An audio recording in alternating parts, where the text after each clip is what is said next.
Shiroli MIDC हद्दीमधील हे घटनास्थळ आहे। Shiroli MIDC या हद्दीमध्ये जे आपण सध्या उभा आहोत हे रामनगर या ठिकाणी एक बिहारमधून साधारण 3 वर्षापूर्वी स्थलांतरित झालेलं कुटुंब राहतं। गुड्डू सिंग अग्रहरी असं त्या कुटुंब प्रमुखाचं नाव आहे। गुड्डू सिंग आणि त्यांची पत्नी हे शिरोली MIDC मध्ये दोघेही लेबर म्हणून काम करतात कंपनीमध्ये आणि त्यांच्या मेवणा हा त्यांच्या घरी असतो, म्हणजे त्याचे जे मुलं आहे त्यांचा मामा। तर काल सकाळी 8 वाजता दोघेही नवरा बायको हे त्यांच्या कंपनीमध्ये काम करण्यासाठी गेले, साधारण 7:30-8 वाजता सकाळी जेवण करून। आणि त्यांना 5 मुलं आहेत, जे गुड्डू सिंग आहेत त्यांना 3 मुली आणि 2 मुलं। तर संध्याकाळी त्यांची पत्नी 6:30 वाजता घरी आली आणि तिचे पती म्हणजे गुड्डू सिंग हे संध्याकाळी साधारण 8:20 ते 8:30 वाजता रात्री घरी आले।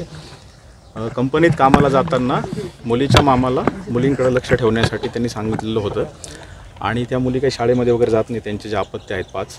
तर दुपारी साधारण 1:30च्या सुमारास या शिवानी जी मुलगी काल मिसिंग झाली होती, तिला जेवण करून दिल्यानंतर ती मोबाईल खेळत होती त्या मामाचा दिलेला। त्यानंतर मामा झोपी गेला आणि साधारण 1:30 ते 2च्या दरम्यान ती घराबाहेर पडली। त्यानंतर तिचे आईवडील हे संध्याकाळी कंपनीतून परत आल्यानंतर आईने आणि वडिलांनी मुलगी कुठं गेली विचारलं मामाला, तर ती दुपारी गेली बाहेर असं त्यांना सांगितलं।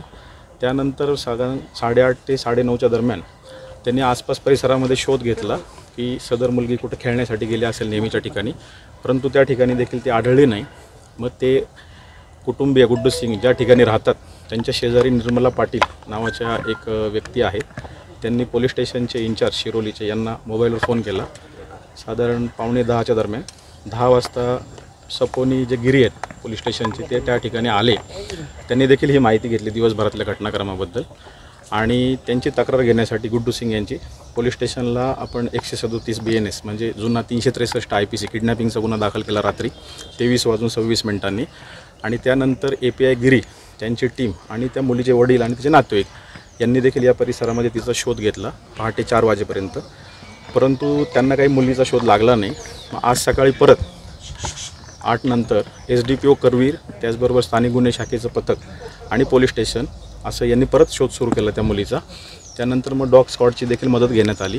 डॉग स्क्वॉडला त्या मुलीच्या घरातील जे आर्टिकल्स आहेत, तिचे जे जुने वापरते फ्रॉक्स आहेत किंवा त्या इतर वस्तू आहेत, त्याचा वास दिल्यानंतर डॉगने घटनास्थळ दाखवलं।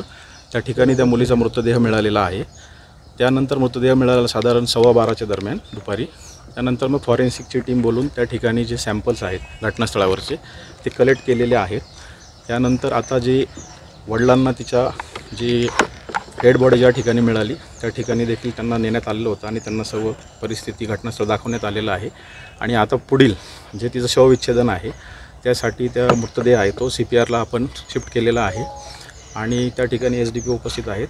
आता हा जो कालचा गुन्हा दाखल आहे त्यामध्ये आता ज्या शक्यता आहेत विविध या गुन्ह्याच्या क्राईम अगेन्स्ट चाइल्ड त्या सर्व शक्यता पडताळून फॉरेन्सिक टीमला सांगून तिचं शवविच्छेदन आता पोलीस करून घेत आहेत।